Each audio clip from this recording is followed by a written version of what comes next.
I'm Rob Skinner, and this is the Rob Skinner Podcast. Today I'm talking to Joel Peed. Joel wrote a book entitled A Sabbatical Map. He covers the power and the need for periodic breaks from ministry work for effective ministry. I interviewed Joel and his wife Christy in episode 56 way back in November of 2020, and we worked together in organizing and planning the Climb Small Church Leadership Conference. We built a good friendship over the years. Listen as I interview him about his book. All this and more on the Rob Skinner Podcast.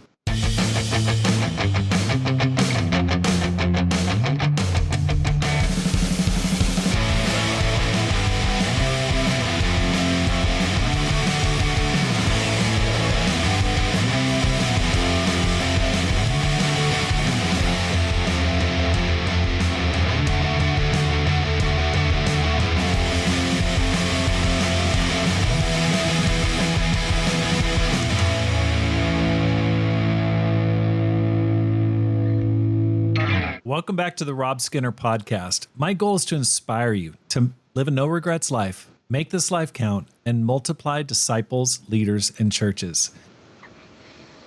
I'm really excited to talk to this next person. His name is Joel Peed, and we've been friends a long time. He gave me a call probably 15 years ago when I was living in Ashland, Oregon, and he said, hey, we're thinking about planting a church in Eau Claire, Wisconsin. Maybe it was 20 years ago. And I said, Joel, go for it. And he did. And he did a great job. And that church just grew every year and just continues to grow to this day.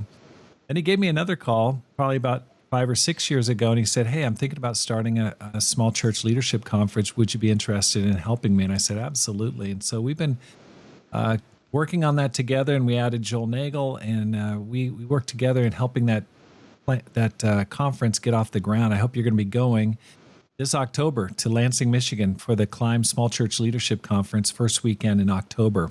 It's going to be amazing. Joel, welcome to the program. Thank you so much, Rob, and thanks for your friendship over the years. It's been a joy. It's been a joy. It's really been a blessing to me, that's for sure. I've learned so much from you and have so many fond memories of being together. It's great. Well, it's been a long time since we last were on the program together. We've done a bunch of recaps during the conference. We'll get together and do podcast episodes and things like that. But what's been going on with you and Christy? What's going on in your lives? Any good news? Well, we actually do have good news. We are going to be moving to Dallas at the end of July this summer. We have been asked to lead the church there. So we are excited about this new adventure. That is so exciting. Congratulations. Okay, you are going from small church leadership to massive church leadership. That church, what, a couple thousand people, or maybe it's 1,000 people? It's a big church. Yeah, over 1,000. That is really exciting. Well, I know you're going to do a great job, Joel, and that's fantastic. So when do you start? Well, Mark and Connie Mancini have been doing an amazing job the last handful of years, and they're on the verge of retirement. So we are going to work with them for a year, be mentored by them. So we'll work together, and then they'll retire in the fall of next year, fall of 2026, and that's when we'll take the point on it.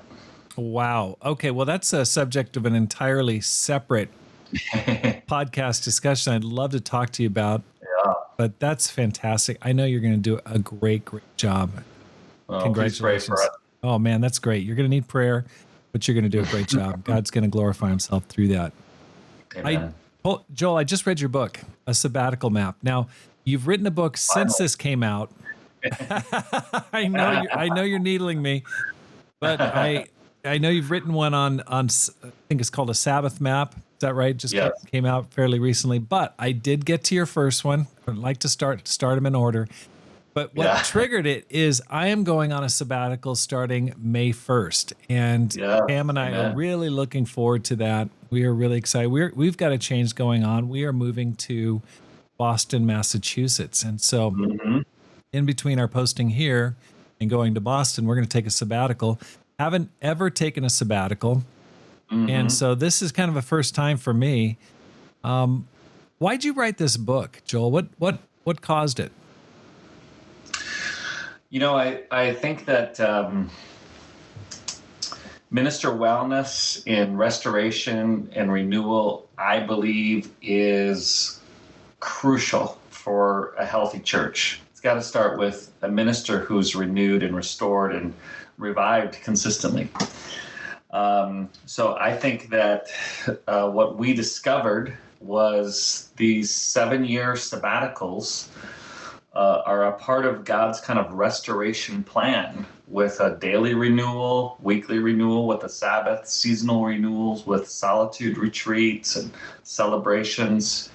And then every 7 years, a sabbatical year, and then even 49 years, a year of Jubilee. So we just have discovered this incredible wisdom of God as he sets up these rhythms all throughout creation, but certainly for us as humans, we just run dry, we run out of steam.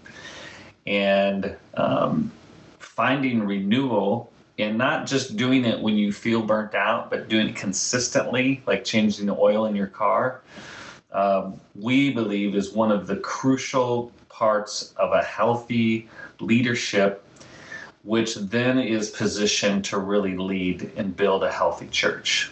I don't think you can build what you're not experiencing yourself.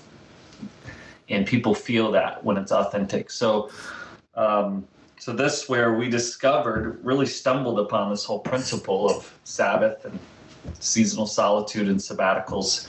And it has just so changed us. It has revived us. We feel more energetic, happy. We love the ministry. We love serving. There's just so much energy and enthusiasm for God's work when you're consistently feeling that and experiencing that renewal. That's great. At the last conference, we were talking after the conference, and you shared with me, and then you mentioned it in this book, which I hadn't read until just this week. You shared with me a story about your dad when you were growing up. Yeah. Can you talk about that, and how does that tie into what you're doing now with your ministry? Right. I love my dad, and we were very close. We are still close. But he was a minister, and he was a bivocational minister. And I was the youngest of 4 kids. And for about the first 13 years of my life, we had this just like dream family and parents. They loved each other. It was church we grew up in, which was it was also a family. But then my dad had an experience with burnout, and he had a crisis in his faith. He kind of lost his faith in a way. He had a marriage crisis. They ended up getting divorced after 29 years. The church that he was leading went through a split, and it really split our family as well, with mom and dad splitting. And so my older siblings were kind of out of the house by this point. And so I had this front row experience of an amazing man with deep and real faith just burn out, just come to the wall. And it was devastating to me. It was just, I watched him just go from this vibrant life of the party individual to coming home depressed, laying on the couch, staring at the ceiling, just completely checked out. And I didn't know really what was going on. I just thought, like, what's wrong with you? I was, young and critical and self-righteous. But now, serving in the ministry for now 32 years, I get it. Like, he was just feeling the burden and was frustrated, and things weren't going well, and he just didn't have the systems around him to support him, the people, but also rhythms in his life. And so I just saw the devastating effects of what happened to my dad, and it profoundly shaped me. And then when I went in the ministry, I also had a burnout experience a year and a half into serving in the ministry. Oh boy. A year and a half. I was Didn't depressed. take long. It didn't take long. I was getting 3 hours of sleep a night. I was in the campus ministry, and it was just a life without limits, a zeal without knowledge.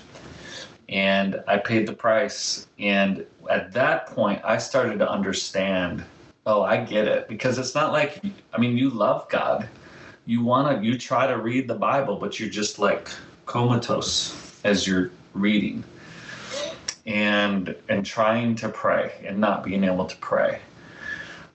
These sorts of things. So I came out of the ministry at that point and for about 6 months or so, and just fell in love with God again, and fell in love with God's grace, and fell in love with Jesus. And I'm doing this because I love God and I'm following Jesus. I'm not following leadership. I'm not worshiping growth. I am just grateful to be a Christian. And I love the church. I'm grateful to be in the church. This is a family. This is beautiful. And so then I went back in the ministry. When we went back in 1995, I was convinced that we were going to do things differently. And I didn't really care who would give me a hard time about it, because I had seen what we needed in order to be our best. And that may be different than what other people needed, and that's okay. So I wasn't going to judge others, but they weren't going to control me either. And since that time, and then marrying Christy, who is an incredibly organized, disciplined, like if you're around Christy, you're gonna have rhythms in your life. Just the way it is. So our marriage was built differently. And then when we had kids, our home was built on these things. And then really discovered in 2016 the sabbaticals, and we took our first one, and it was just incredible, not just for me, but for our marriage, for our kids. I love this. My favorite part of this book is my conversation with Jordan when she was 10. And she was like, "Dad, you're different." And at first I was defensive, like, "Come on, I'm a good dad. What are you talking about?" But then I was like, you know what? You're right. Yeah, you share that in the book, that you guys went on a vacation, one of the early vacations you took. You're out west somewhere at a national park, and she just kind of looked at you and said, "You're different. What's going on here?" It was a beautiful moment because the kids felt it. And initially I was, like I said, I was like, "Come on, I'm a good dad, and I'm a good dad." But the rest and the being present fully and being restored and revived, like the kids feel that from mom and dad. That's and cool. It was beautiful. It's like my favorite part of that book, and I cry almost every time I read it, because That's so cool. yeah, it was beautiful. But then Okay, so let me just back it up here. You said in the book that your time in the ministry in Omaha, Nebraska, changed you and Christy's approach to ministry. Now, why is that? You were there for 4 years in the 90s. What happened there? Well, we got there. We were there from 02 to 06. Oh, okay. So the 2000s. Okay. So we got early 2000s. And so we got there 6 months before the Henry Crete letter came out, which, if you're not familiar with that, is kind of a moment of, well, not a moment, a number of years of kind of a reformation in a way in our fellowship of churches. But we had been there long enough to build trust, but not long enough to hurt people. And so we were able to have these incredible conversations about our fellowship and Christianity and discipleship. And it really boiled down to three things that as a group we were able to discern. So it wasn't just Christy and I. But what was sinful that needed to be repented of, what was youthful that needed to mature, and what was good that needed to be held on to. And teasing those things out and responding appropriately really gave us a ton of, I think, wisdom about collective wisdom and communal discernment, really, about what is God doing in our fellowship? What is he desiring to see mature and grow? And so the church actually continued to be blessed and grow through that time. We're incredibly united. And then about 4 years later, after we kind of started to build those principles, God really moved our heart. He was like, what would it be like to plant a church with these principles and to start fresh? And so we did. And we started with, Christy and I and 3 others in our living room in Eau Claire, Wisconsin. And God has just done an amazing thing through that. And now we really feel called by God to be like, let's see what happens in a large church. It's one thing to experiment a lot with a small church, Right. but boy, what's going to happen with a multi-region church? So we're just along for the ride. I don't, it's going to be an adventure. But, That's right. Well, you've got your work cut out for you. Okay, so one of the things it's really interesting is you started out with a planting. You've been in the ministry for a long time. 2022 or so, you took a change in direction. You took a sabbatical. Now, this whole area of sabbatical, Sabbath, ministry, health, it's become a thing for you. And you've developed an entirely separate ministry or job, and you call it the Eremos Ministry. Eremos? Sure. Eremos. Sure. Yeah. And what kind of response are you getting to the book and to your ministry, and how's that going? Well, that really goes back to my time in Omaha. Just to finish that thought, is one of the things we embraced was rhythm. This idea of rhythm in pace. So space and pace to let the Spirit lead the church versus us driving the church as a leader. And so fast forward that, because we've experienced we saw God do such amazing things in Eau Claire, not just with growth, but with health and healing. Actually, it kind of became a city of refuge, so to speak, where wounded people were come, and the culture was just provided this healing experience for them. So what happened was we felt like, what if we felt called to do this full time? So we backed out we had a succession plan. Dustin and Stevie Wood lead the church now. They're doing a great job. They're, millennials. And so we started this ministry all around helping ministers everywhere to learn the habits and gain the support and advocate for them, not just with themselves, but with their core groups, their elderships, their boards, to put systems in place. So it's going outstanding. I mean, I'm booked out basically through the rest of the year as far as coaching, consulting. We're having to hire more people. I want to train more coaches and create this network of coaches, counselors, spiritual directors, so ministers can get the support that they need to be their best for the church. So it's not just a privileged thing, or it's just really understanding that a spiritual leader, paid or non-paid, really does carry a load and a burden that is unique, and so therefore needs unique solutions so they can continue to be their best. And there's very few ministers that finish well. If you think about older ministers, there's just not very many, first of all, that make it to be an older minister. If they do, a lot of times it's just not, it doesn't go well. And so we're trying to not just start well with young people, but help millennials, Xers, boomers finish well with honor and respect. So it's been very well received. We can't keep up with it. It's exciting. It has touched a nerve and met a need in more ways than we kind of anticipated. Yeah, I mean, you have just struck the mother lode. I've just seen it take off. I mean, I talk to people like, oh, I can't talk to you. We're on a sabbatical. Joel Pede's coaching us. I'm sorry, you got to talk to Joel Pede. He's coaching us.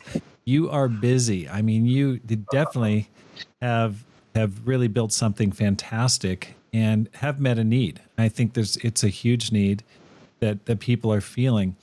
What would you say to those who have a fearful or negative view of sabbaticals? Hmm.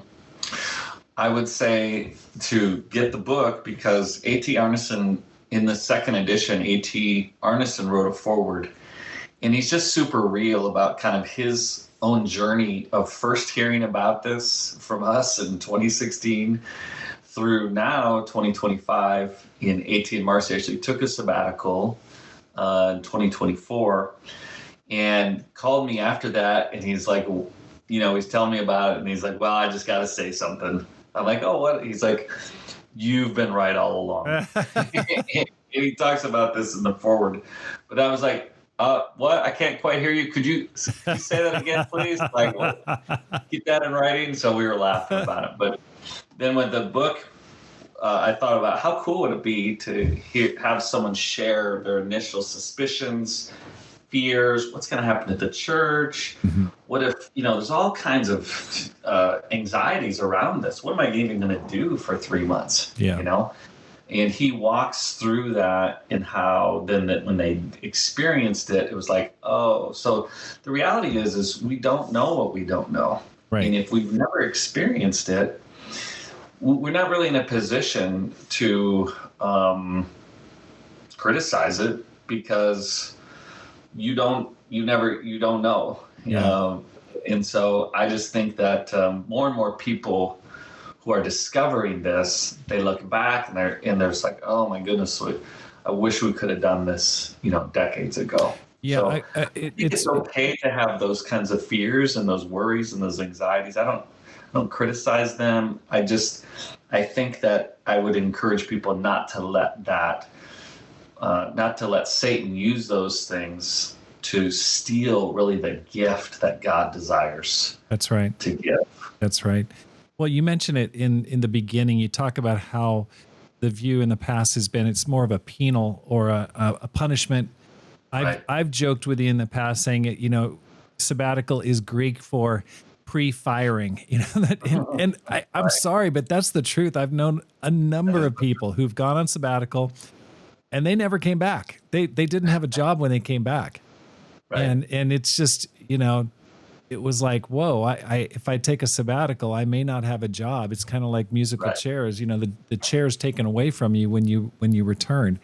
So I think you do a good job of covering that. And you do a lot in the book about preparation, getting your church on board, developing policies for it, which I don't really want to cover in detail on this podcast, but I think you really cover that well. Can you talk, it's interesting to me when you mentioned Peter Scazzaro. He's written a whole bunch of books on the theme of emotional health, spiritual health for ministers. And he wrote The Emotionally Healthy Minister. He shares a story in his book about how he was busy in the ministry. He wasn't paying attention. His daughter just about drowned in the backyard because he was distracted with the ministry. And it was kind of like a wake-up call for him. Yeah. It was like, oh my gosh, we got to totally change things. But you mentioned 4 things that he uses, and you use them as chapter headers in your book. You talk about cease, I believe, contemplate, celebrate. I can't remember what the 4th one was. Rest. Okay. Rest. Can you talk a little bit about those concepts in making for a great sabbatical? Well, and I add one to them, and that's preparation. So preparation, and then ceasing, and then celebrating, resting, and contemplating. Yeah, I just think the Jews had a whole preparation day. Like, if you're going to do this, it's not a lazy thing. It actually takes a lot of hard work and intentional work to carve this time out. So you have to prepare well. And this is where for sabbaticals, a mistake that's made is you announce a sabbatical that the minister's leaving in 2 weeks or something like that. So we encourage people for about a year, 9 months to a year, even longer, if there's no sabbatical policy in place, to be preparing and that sort of thing. The sabbatical comes from the word Shabbat, which means to cease. So there is a definite point in time, like a marker in time, where it's like, okay, cease, stop, and it's very emphatic. And I think I love the story about, in raising kids, they know when dad gives them the look or the voice. Hey, listen, like, and it's like, whoop. And I think that's what Shabbat, cease. It's time to stop. Right. And so you have to have kind of that crossing over moment. And then, but you have to prepare for that. You can't just do that. You've got to prepare your tech. You got to prepare your emails, your communications, your family. There's a lot of thought that goes into being able to stop. And then to celebrate. There's just so much, Psalm 92, which is a psalm for the Sabbath, talks about it is good to give thanks to the Lord. Yeah.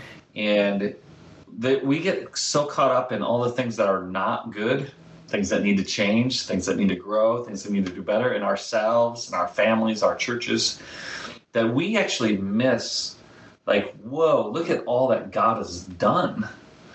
And so when you stop and you pay attention to that and you thank and you praise God for that, there's this celebration, celebratory spirit. And I love how The Chosen portrays Jesus. He's happy. He's celebrating. He loves. He's an enjoyable person to be around. He's not heavy and burdened all the time. So that's how he can say, hey, come to me, all who are weary and burdened. I'll give you rest. I'll give you this light and easy yoke. So I think celebrating intentionally is very important. One of the things we do is we celebrate our family and our friends. And so we have a time with friends, and this is more of a weekly thing. But we say, okay, no ministry talk, no problems to solve. We're not leaders right now. We're just Christians, saved by the grace of God. And we celebrate one another. We celebrate God. There's laughter, there's fun. And if you don't intentionally do that, that's actually pretty rare. You only find yourself doing that when everything's going great. And that's just not how it works in the ministry. There's never that moment where everything's finished and done and great. That's only heaven. And so God gives us this break once a week in the sabbatical to just be like, okay, let's celebrate. Let's enjoy this. And then contemplation is just the intimacy with the Father. So one of the important points I try to make is that Sabbath or sabbatical is not just a vacation. Well, I'd love a 3-month vacation. I don't get one. Why should my minister? It's not a 3-month vacation. It is a mountaintop experience. It is a call into the wilderness. So when Jesus has 40 days in the desert, I don't think he called that a 40-day vacation, or Elijah, or Moses, or any of these forming experiences. When Jesus called Peter, James, and John to the mountaintop, he didn't say, let's go on a vacation. It was a formative experience. But in order to experience this depth, you have to be able to cease the things that keep you on the surface and keep you busy and going. So when you cease those things, now you have this space.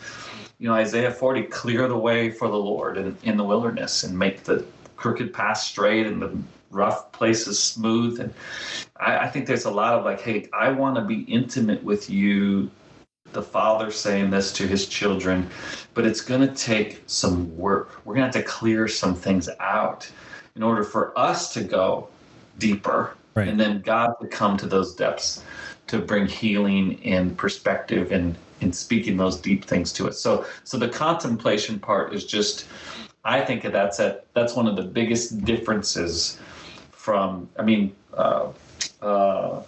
what's his name?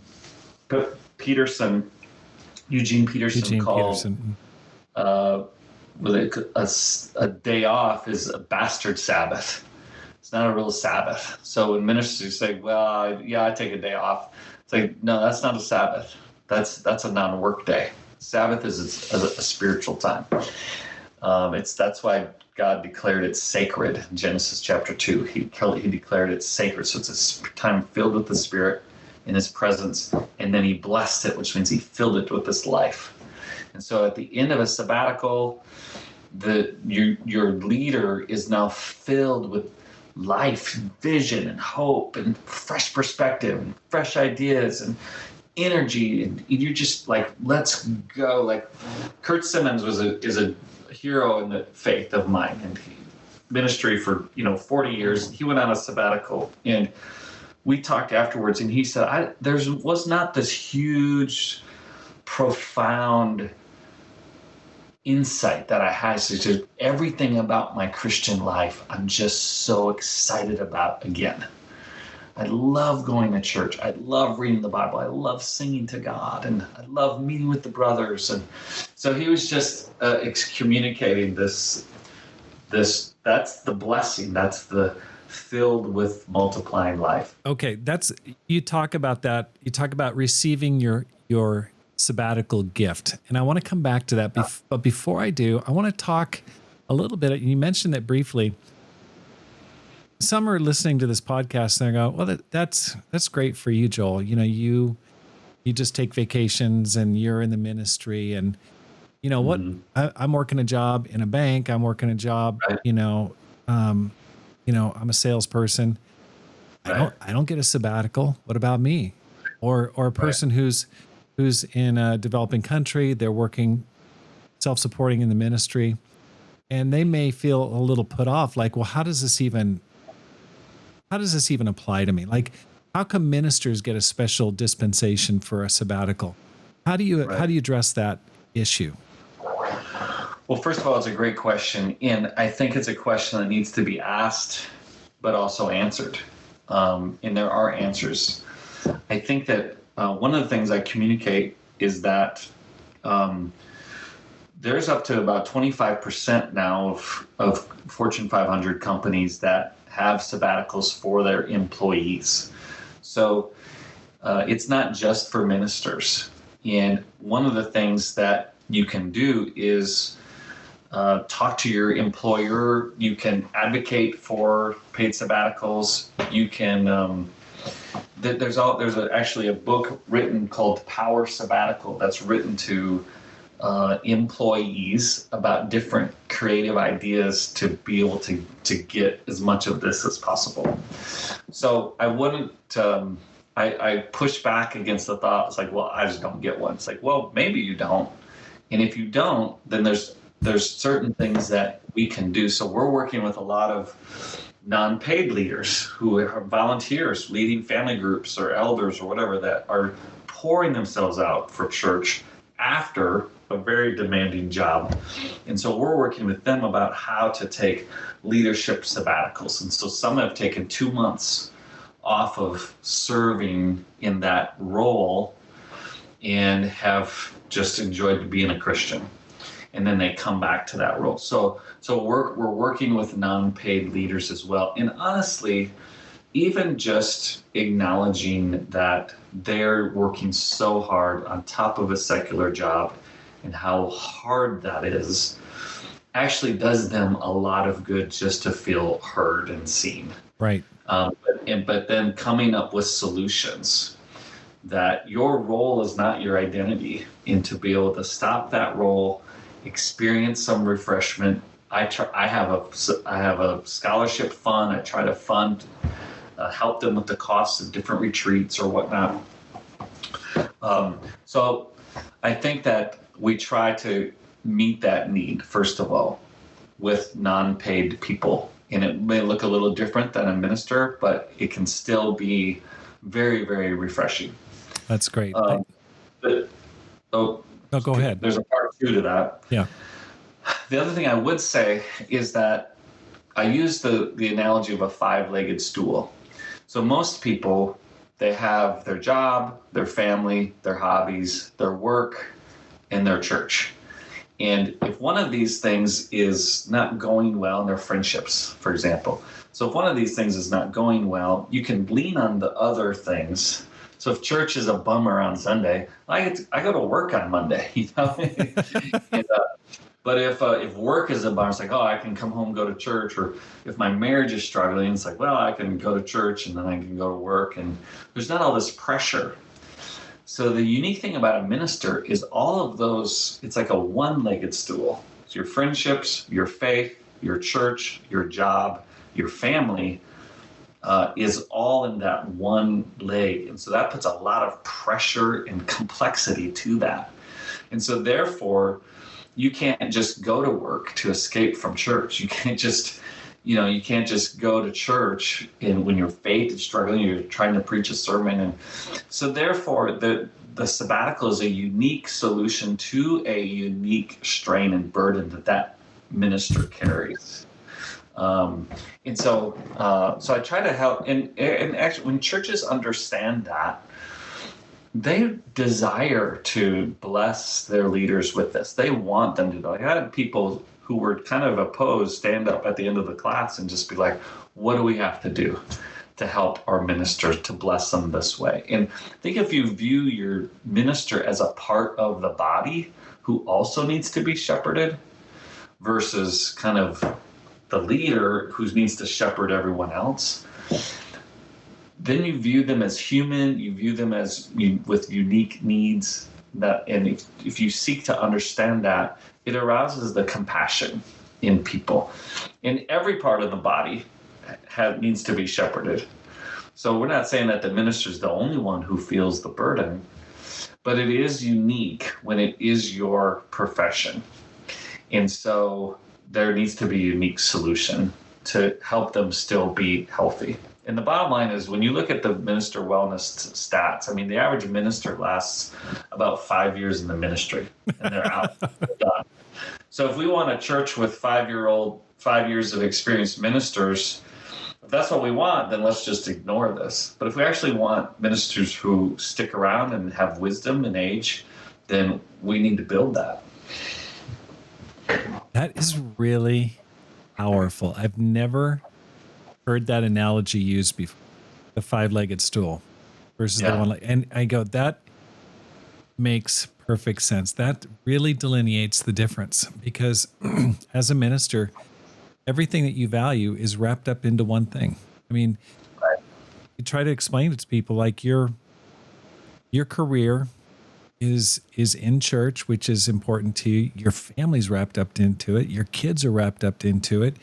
Your finances are all wrapped up into it. Everything is bound up with your work. And that's a really good illustration. You're right.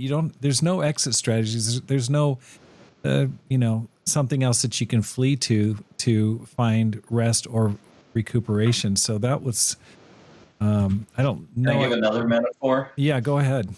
Yeah, I think another thing that helps, like if you think about so I'm up north, so the hockey playoffs are about to begin, right? And I know that Arizona's didn't quite make the playoffs. Sorry. But you're not the state of hockey like we are up here. Anyways, if you have an average hockey player, they wear pads, right? But they don't wear all the pads that the goalie wears.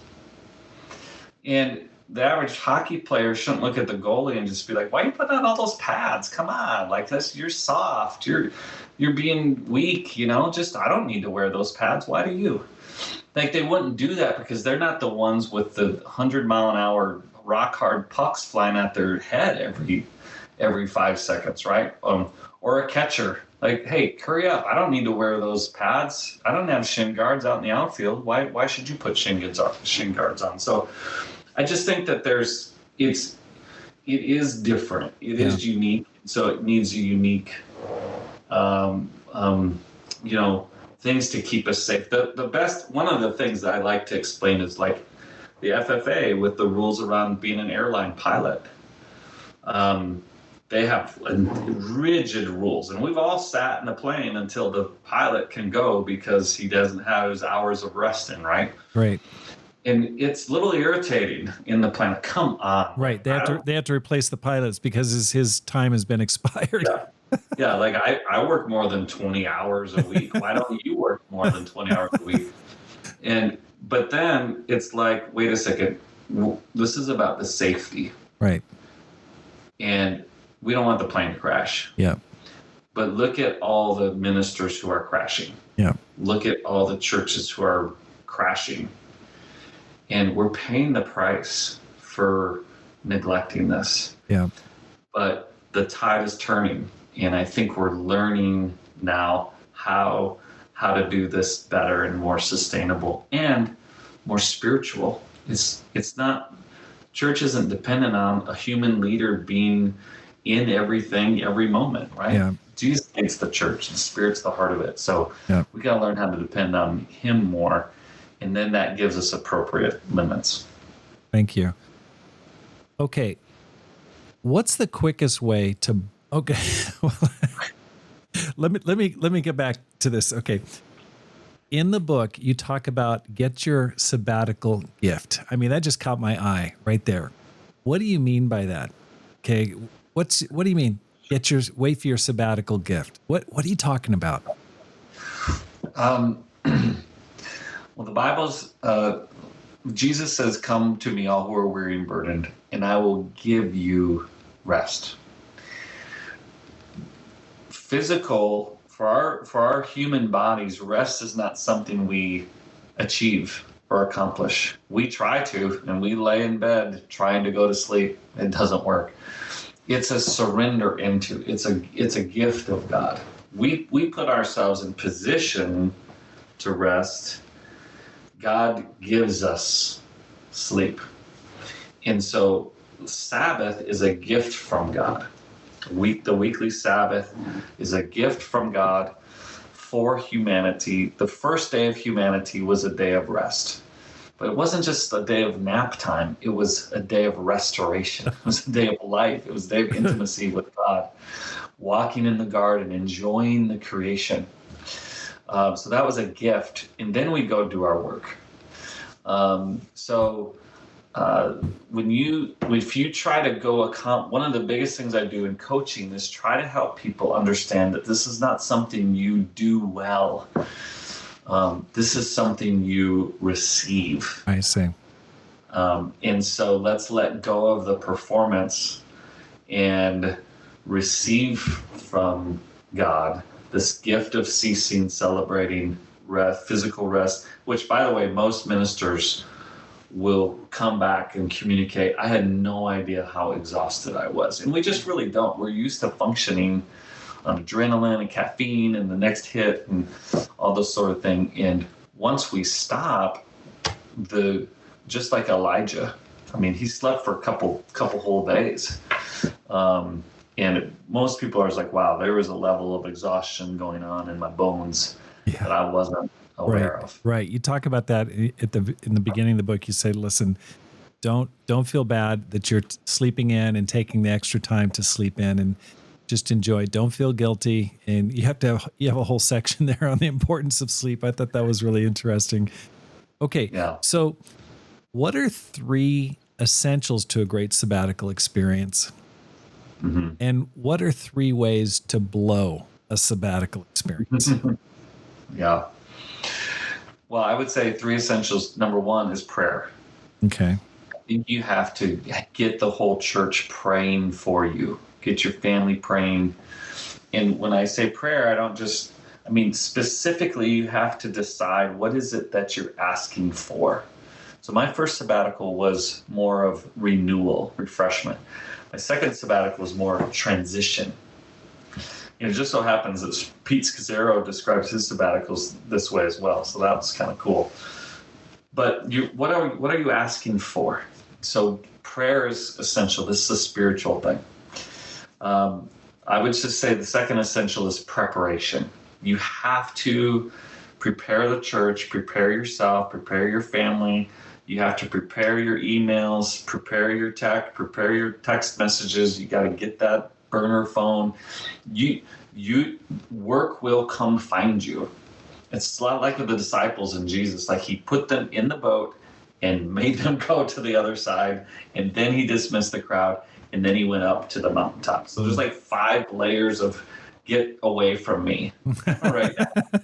Stay away. Right. And so people will text, people will call. This is a very common one. I know you're on sabbatical, but da, da, da, da. So you can't be responding to that on your sabbatical. Your phone has to be off, or you have to have a different number or whatever. So you got to figure out what you're going to do with your tech. And not everyone has to do the same thing, but it's important to think it through and be prepared.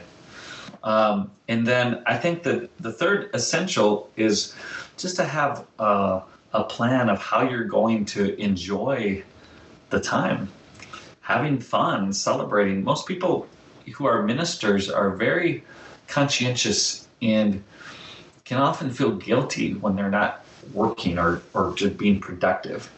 So you have to fill that gap with what are we going to do to bring refreshment? I see. So what is it that you enjoy? I love to golf, so I planned golf events. Christy and I love to golf together. So just planning various things. You say, well, I don't have the money. I think, there's scholarship funds available, like at Eremos Ministry. Or, there's people will give you gifts, etc. So anyway, I think those three things I would say are essential. As far as what's going to kill it, doing things last minute, not being thoroughly planned. I think not having the support of the eldership or the board or the core leaders. That's where in coaching and consulting, we work with core leaders in boards as much as ministers, because a minister who doesn't feel that full support is going to have a real hard time letting go and settling down. So you got to not having their support, not being prepared, doing things sloppy and last minute. You're just going to go in scattered. It's going to take you long. It takes a minister about a month to actually settle down and unwind. And so it can take longer than necessary if you're not prepared.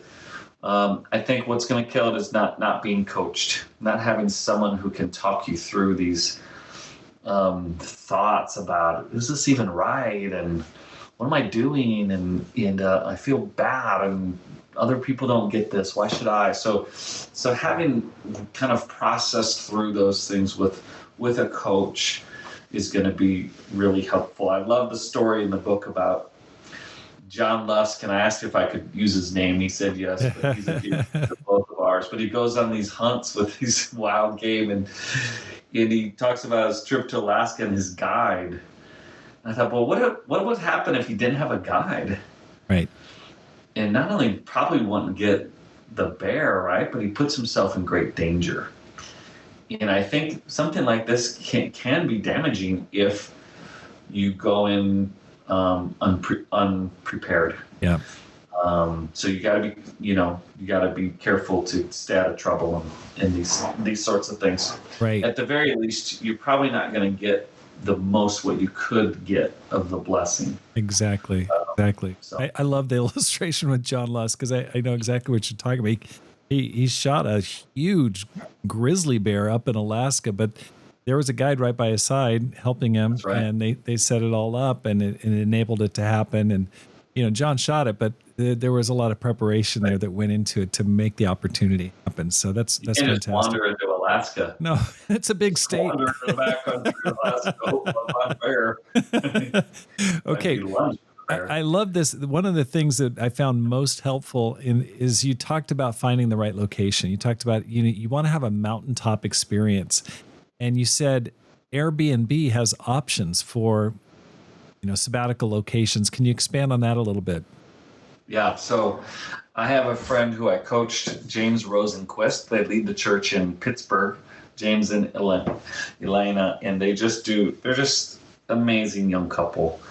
And in his preparation for his sabbatical, he researched the whole country of the United States for retreat centers, either free or reduced cost for ministers. Like I said, retreat centers, monasteries, just all kinds. So he has it literally in every state. He has different options for you. So that's one of the things that we do in coaching is I have people have a session with him. And he knows where you're at, where you want to go, and he'll kind of apply that research to you and give you other things to.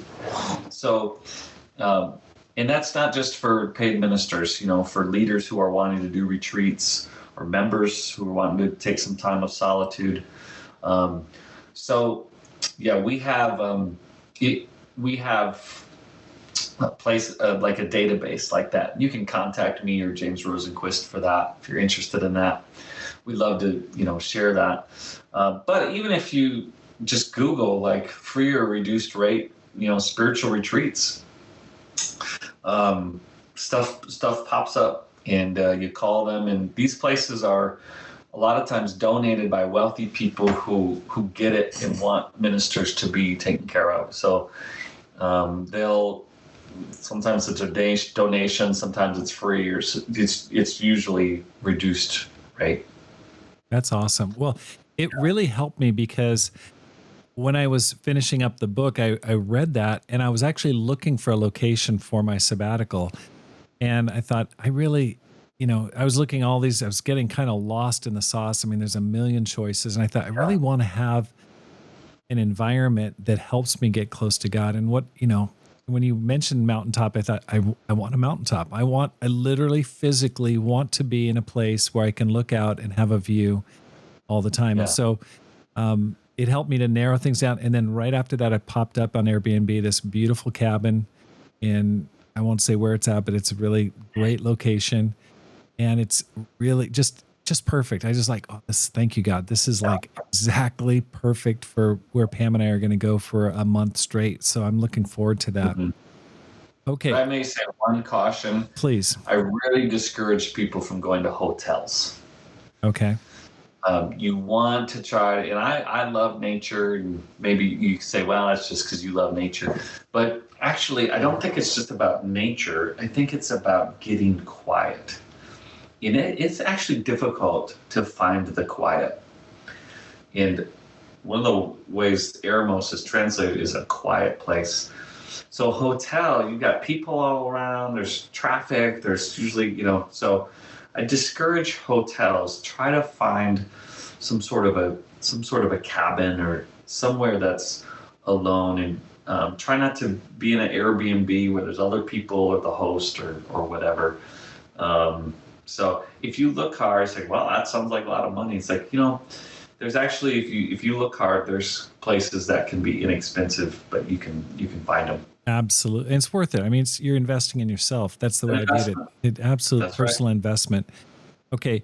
You give some practicals. I don't want to go on, you could go on and on about it, but just the practicals of preparation for ceasing, for cutting things off, for detaching. That's probably my biggest concern. I'm going to be heading off here. I'm recording this in the middle of April. I've got a couple weeks left. I'm concerned the most about detaching, ceasing, and not being connected. I've got paying bills, phone calls. I've got an Airbnb rental. I manage stuff like that. So any tips on how to detach quickly? Any thoughts that can help? You talk about a burner. Well, yeah. You talk about a burner phone. I'm like, oh my gosh, sounds like a cop show. Burner phone. I think that you have to embrace various levels of the mountaintop. Life. You're taking a sabbatical from your ministry work, but you're not taking a sabbatical from life. Mm-hmm. Right? Life goes on, and so in your planning, we'll call it like base camp. Right. Where you still paying the bills, you're still mowing the lawn and that sort of thing. But then there's, camp 1, camp 2. So there's just different levels. So when I do a retreat, that's when the phone is off and I'm away. And the only one who has that number would be, say, for example, my wife. And the little burner phone is actually, you can get one of these track phones that are super cheap. But Christy and I would often do them at separate times. So if that's when. So Christy has kind of life going on still. So if it's some of the kids' emergency or whatever, and then I'm off on the mountaintop, then I come down and I do life with the kids and pay the bills, and she goes. So if you're married, that's a real advantage. Right. So I think it's just letting there be. Your whole sabbatical, it's not realistic that we're going to do a month, on the mountaintop. Elijah didn't do that, but having times where you are completely detached. That's a great idea. And, great point. that's just right sizes expectations. Right. That's really smart. But even like, for example, email, like I would check email once a week at the beginning just to make sure if there's some crisis or whatever. But over time, and you have an outgoing email like, hey, I'm unavailable, so contact this person and that person. But over time, then it's like, I'm not gonna. You just stop checking it, and people got the outgoing message and they know you're unavailable for this reason, and they're praying for you, so they get it. So I think it's just, I would say, preparing what you're going to cease. So what is work? What are you going to not do? What are you going to do to embrace God and have spirituality? And then how are you going to handle the interruptions to that? Right. So text, email, that sort of thing. How are you going to really leave the phone and detach? And that won't be the whole 3 months, but maybe after a week or so, then you will do this. And this is why Sabbath, a weekly Sabbath, seasonal solitude, septennial sabbaticals builds off of itself. It's like a cycle that builds it, because the same principles that you're doing for a weekly Sabbath on your Sabbath day is what you're doing for seasonal week solitude in a septennial 3 months. So I think that it's to different degrees, obviously, but those principles are in place. And when you build these rhythms, the church, your family, like my kids know that Monday I'm not on my phone. So they're like, why didn't you call me back, Dad? It's like it's been that way since they've been alive. That Monday, Dad doesn't get the message. So the church understands and embraces it because they see what it does to you. That's awesome. So that's where, at the very end of the sabbatical, I work with people about how to maintain rhythms going forward. The big sabbatical can act like a big reset, like a reboot. But you want to maintain this blessing going forward. So it's not just a once every 7 years thing. It's actually ongoing renewal. Okay. Like it digs a wellspring of life that you can continue to dip into and drink from. Well, Joel, you know me pretty well. And I've been in the ministry since 1987. Either, supported, 8 years self-supporting. So this is like 38 years. 38 years in the ministry, no sabbaticals. What advice would you give to me, knowing me, to make the most of this sabbatical coming up here? I think that you are an extremely hard worker, and you love people really deeply, and you love the church. I think that you're going to have to battle your own restlessness. And I would really work with Pam ahead of time to how you guys are going to be proactive, things that you're going to do to fill the time with God, fill the time with great marriage time. What are you going to do with your kids? What that is unique, where you're enjoying special time with them. And you'll be surprised, actually, the time gets filled pretty quickly, and you don't want to overschedule things. But I think you're just going to have to resist that. Oh, I got to do a quick podcast, right. Or right. I got to, make this quick. So I think being prepared, working with Pam to have a plan to handle as many of the foreseen interruptions as possible, like the Airbnb you got, or that sort of thing. Right. And just enjoying it. I would say for a first timer, take the pressure off. Like you've never done this before. Right. It's okay. Just learn as you go. It doesn't need to be perfect. Yeah. You're going to learn a lot. That's great. Just enjoy the time with God. Enjoy the time with your spouse and family. Enjoy the time with yourself to to enjoy life. That's Do right. some bucket list things, and don't put pressure on it. It's not something you can succeed or fail at. It's just something that you can just stay present in and receive That's from right. God. Thank you so Let much. it be an adventure. I appreciate that. And I think, that's definitely my mindset. Like, I want to do it right. I want to, I want this to Right. be successful. And you talk about that in the book, doing it right. You just got to let that go. And I liked what you said about how you're just you're putting yourself in position to be blessed by God. You're not, there's nothing you Right. can do, but you just just be there, be receptive, and cease and do all those other things. So I thought that was really great. Let's take the focus back on you. You're about to put on a big Fine. yoke there and take on a church in Dallas. I mean, of course, there's a year of ramping up. What's going to happen to your current ministry, which is really, that's a career right there. Mhm. And also, are you a little bit nervous about how this is going to affect all the carefully structured rhythms that you've built up and promoted and talked about, and not just getting run into the ground, leading a church of well over 1,000 disciples? What's your plan? What's your thinking? Well, I never thought of that. Thanks, Rob.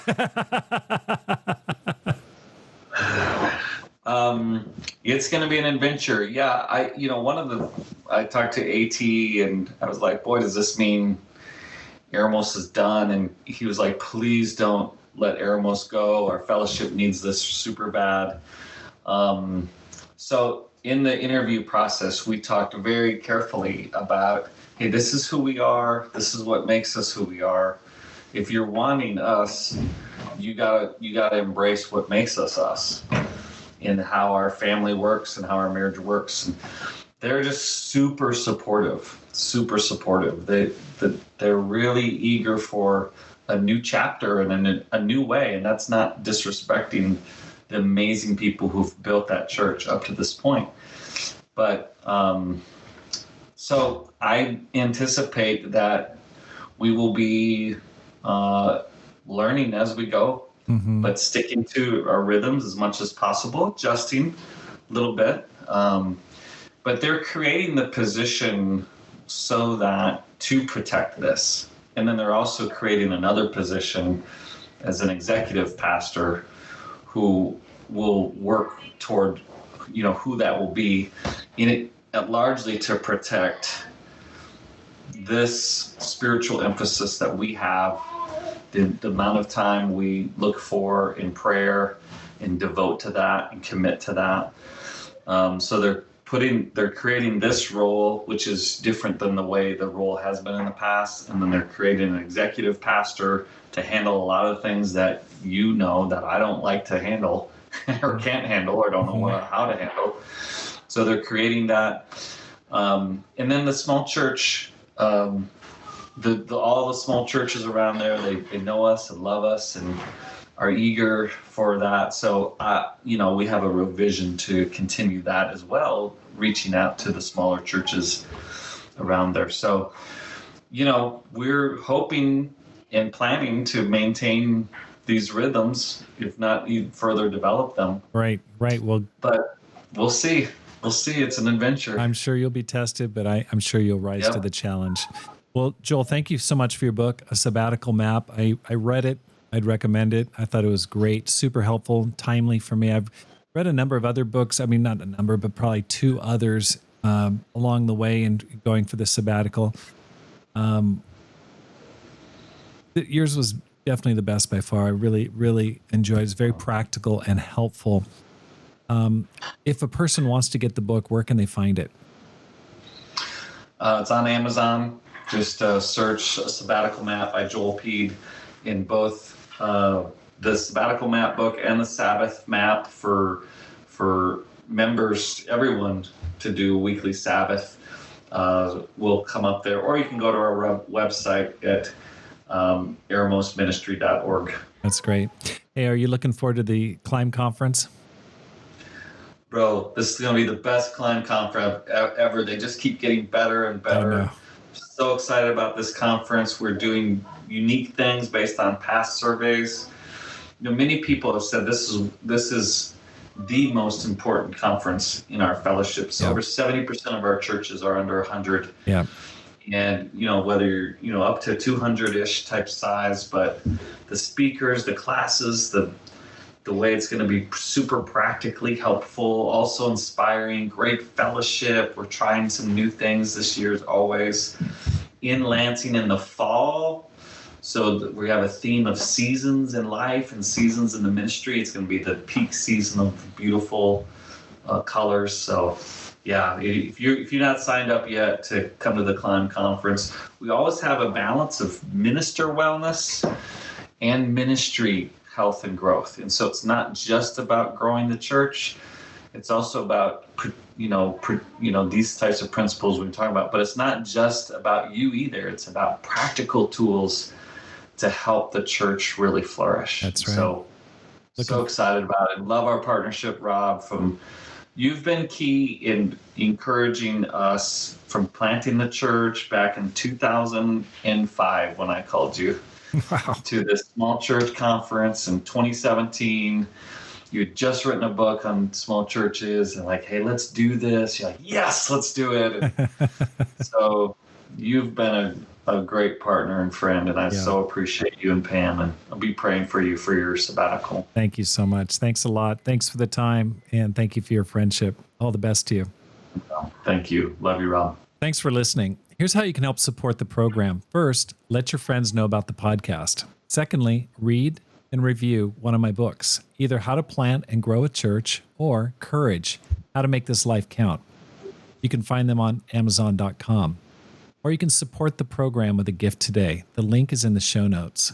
Because my goal is to inspire you to make this life count, live a no-regrets life, and multiply disciples, leaders, and churches. Have a great day, and make this life count.